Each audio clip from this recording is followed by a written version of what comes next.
Hello and welcome back to my channel, Craft Time by Casey.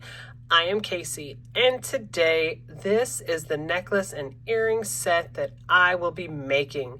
Most of the components came from this month's bargain bead box for the month of November 2022. If you are interested in the bargain bead box, I will have all of the information in the description box below, including my code, which is Casey2, that's Kasi 2. That will get you $2 off your first month's subscription or $2 off your first order. So if you would like to see how this necklace and earring set came about, then stay tuned.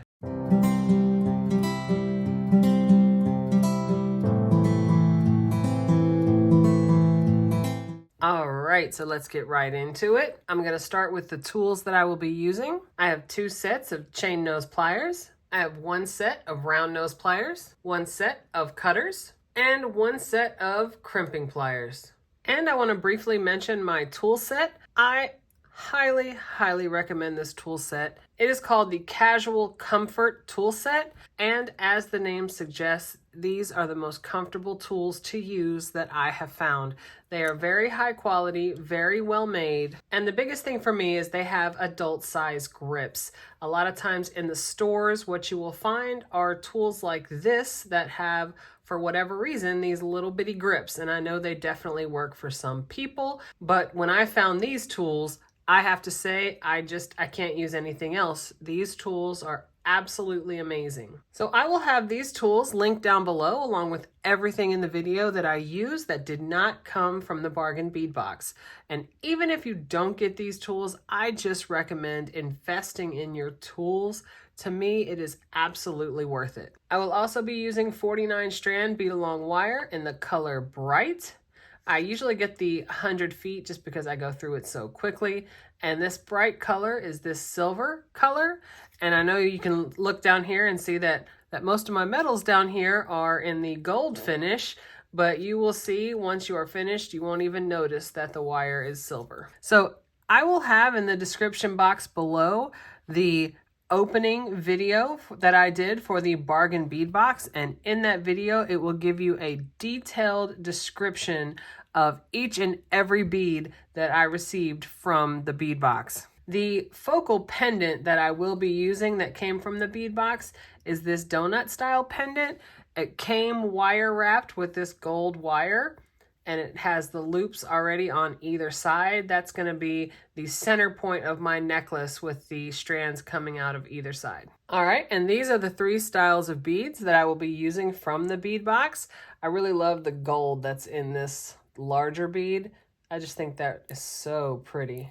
And from my own stash, I will be using these 2 style of bead caps. And I will also be using this metal fan component that came in the bead box. This is going to be the focal component for my matching set of earrings. And I have already cut off the specific lengths of chain that I need. And the chain that I will be using, I will again have it linked down below. This is listed as rose gold. And I can tell you, if you can see it here on camera, I'm looking at it here in person, it is not in the rose gold color. It is in the bright gold color. There is no rose gold about this. When I ordered it, I was actually disappointed because I needed the rose gold color. But once I got the rose gold color that I needed, I have come to absolutely love this chain for what it is, for the gold finish. I love this style. I love the size of it. This is absolutely beautiful chain, but it is definitely not in the rose gold color. I've already cut off my length of wire. It's approximately 8.5 inches long, and here is how I start each strand. I'm going to put on my crimp tube, my jump ring, and my wire guardian. I'm going to put it through one side, wrap it around, put it through the other. And you want to make sure that jump ring is up in between, in the middle of that guardian wire. I'm going to go ahead and pinch it closed with my fingers. I'm going to make sure that crimp tube has both sides of the wire going through it. Now I know these pieces are small. I'm going to separate my wires so that They are not crossed under that crimp tube. And then I'm going to go in with my crimping pliers into that second divot. Give it a good smash. And you should get that taco shape. I'm going to turn it on its side. Go into that first divot. Give it another smash. And that gets it pretty good, as you can see. But I like to go in with that flat part on the end and give it a final smash. And that gets it really snug. I'm going to hold it with that jump ring on the end, go in with the crimp cover, and put it right over that smashed crimp tube. Then I'm going to flip it up. I'm going to go in with my chain nose pliers and give it a gentle smash. And then I'm going to go front to back, and that gives it that round shape. And there it is. That's how I begin each strand. All right, so now it's just the order of the beads. The larger bead cap facing up, and the larger bead with the gold on it, and then same bead cap facing down. I'm going to go down to the other end and make sure that wire is tucked in to that first bead, just like that. In between each one, I'm going to have a 5mm gold spacer bead, and then I'm going to do this exact same thing one more time. All right, so there we have it. And the next one is going to be the smaller bead cap and the smaller round and smaller bead cap. Just like that. And now I'm going to do this one more time. All right, so there is that. I did forget to show that I added a 5mm spacer after this one. So I have a set of the bead caps surrounding the larger bead and then the two 5mm spacers, just like that. And the last beads on here are going to be a simple back and forth. So I'm going to have one of the cubes and a spacer, and I'm going to do this 2 more times. So just like that. And the last bead on this strand is this 4mm pearl. So I'm going to add that pearl, and there is the completed strand. And now I'm going to show you how I close it off. I'm going to add a crimp tube, a jump ring, and a wire guardian. I'm going to put it through one side and wrap it around, put it through the other. And you want to make sure that jump ring is up in that wire guardian. And I'm going to pinch it closed with my fingers. And then I'm going to make sure both ends of the wire are going through that crimp tube. And now I'm going to have the wire go through the first couple of beads. You want to have that balance because when you pull that through, you want to make it pretty snug, but you want to make sure your strand has flexibility. You don't want it too snug, so you want to make sure that strand can move and that nothing is too tight. So like I said, you want to have that balance. So I'm going to hang on to that tail right at those beads. I'm going to go in with my crimping pliers into that second divot, give it a smash, get that taco shape, turn it on its side, go in with that first divot, give it another smash, and it gets it pretty good, but I'm going to go in with that flat part on the end and give it the final smash. And that gets it really snug. I'm going to hold this in by the jump ring and take a crimp cover, put it right on top of that smashed crimp tube, and then flip it up. I'm going to go in with my chain nose pliers, give it a gentle smash, and then front to back, give it that round shape, just like that. And now I'm going to take that tail and go in with my cutters, get as close as I can, and I'm going to try to tuck the little nub of that into the next bead, just like that. So here is this strand, and what we need now is another one just like this. So you can go back in the video if you need to and create a second one, and we will meet back up. All right, so now I have the second one, and these are going to be the two sides that connect to the pendant down here and go on either side just like this with the chain on the back. So now we're going to very quickly put the parts together. So I'm going to take one of the strands, and you want to be on the side, of course, with the bigger beads. And I'm going to open that jump ring, connect it to one side, close it. And I'm going to go ahead and say, as I'm looking at that, I think the jump ring that I chose was too big. I'm going to go in my stash here and select a smaller one. Usually I try to have things planned out before I start filming, but you can't always tell.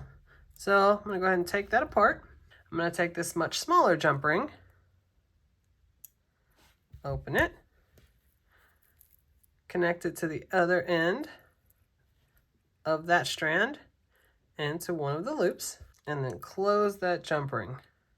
I do like that a little better. Take the other jump ring, open it, connect it to the other side, and I'm going to go ahead and connect it. I haven't taken that one off yet, but I will. So I'm going to connect it to the wire guardian, close that jump ring, and then I'm going to take the larger jump ring off. All right, that looks cool. There's the bottom of the necklace. So now we're going to connect the chain. I'm going to open the opposite jump ring and connect it to the last link in this side of the chain. And this part of the chain, by the way, is 4.5 inches. So I made these lengths of chain about 4.5 inches. So I connected that to the jump ring, close that jump ring. I'm going to do the same thing to the other side. All right, so now I have both sides of the chain connected. So to one of the other sides, I'm going to connect a jump ring to that last link in the chain. And to the other side, I grabbed one of my smaller jump rings, and I'm going to connect it to the other last link. And then I'm going to connect my lobster clasp. Just like that. And close the jump ring. And I can connect the clasp, and there is the finished piece. So I will have it set up on my display, but first we're gonna make the earring, and then we'll display them both together.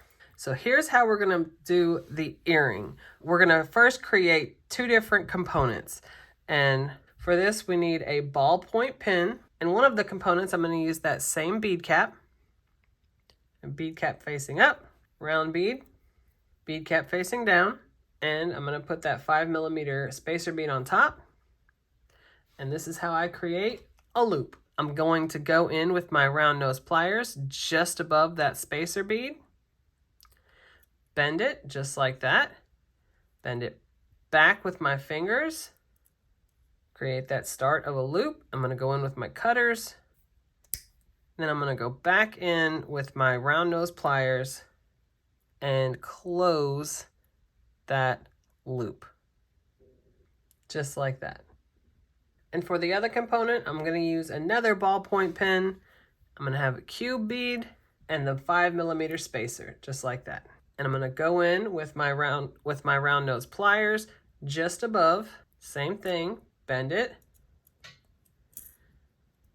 back with my fingers, go in with my cutters, then go back in with my round nose pliers to close the loop. Just like that. All right, so we have our two components, and I have already got the two links of chain. And if you happen to get the chain that I use, I will tell you one of these is 18 links and the other one is 16 links. So one of them is just a little bit shorter than the other. So I know these links are really tiny, but they do open. So I'm going to go in and open that last link, connect one of the components, and close that link. Then I'm going to take the other chain, do the same thing, open that last link, and go and put that other component on it, and close that one. So now, this fan piece came with the jump ring on the top of it, already on it, so I'm just going to use the jump ring that it came with. I'm going to open that jump ring. Now, the part where the middle part is kind of bending in like this, I want this part to be the side that's showing. So I want the longer piece of chain to go in the back. So I'm going to go with that last link and put it on the back of it. And then I'm going to switch hands and put the other last link on the front of it. Just like that. I'm going to go ahead and set this down because I just realized I forgot. So the loop on my ear wire is actually flush with it, the direction that it's facing. I need it to be facing the opposite direction. So the way I do that, I'm going to cover the entire loop with my chain nose pliers, and I'm going to take the entire ear wire and just bend it. And that way the loop at the bottom of it is facing the opposite direction. All right, so I pick this back up, and I'm going to make sure my ear wire is facing the correct direction to the way that I want to wear it. So it's going to be facing back like that, and then you close that jump ring. All right, so here is the earring. So of course we need to make one more. So we'll make one more and then we'll meet back up. All right, so here is the other earring. I'm going to set these all up on my display with the necklace, and that way we can see it better. All right, so here it is, and I am super happy. I love the way they came out. So let's zoom on in there. I love that donut pendant. It is so unique with that wire wrapping on it, and I think a lot of the beads that came with it, they just go together so well. And then of course the matching earrings with those fan pendants, I just think they look really well. And this set goes together. And once again, if you are interested in checking out the bargain bead box, then I will have all of the information in the description box below, including my code that is KASI2, KASI2. And that will get you $2 off your first month's subscription or $2 off your first order from their website. So if you like this video and you want to see other videos like this, go ahead and hit that subscribe button down below and give me a like. Leave a comment. I absolutely love reading my comments. You guys are so kind, and I definitely look forward to seeing you in the next one. Bye.